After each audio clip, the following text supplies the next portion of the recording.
چی سود است دل ما ببرد، چقدر بار غمش دل ما بخورد.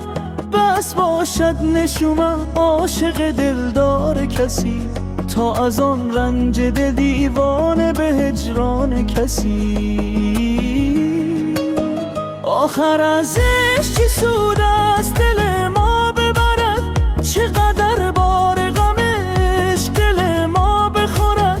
بس باشد نشومم عاشق دلدار کسی، تا از آن رنج دل دیوانه به هجران کسی.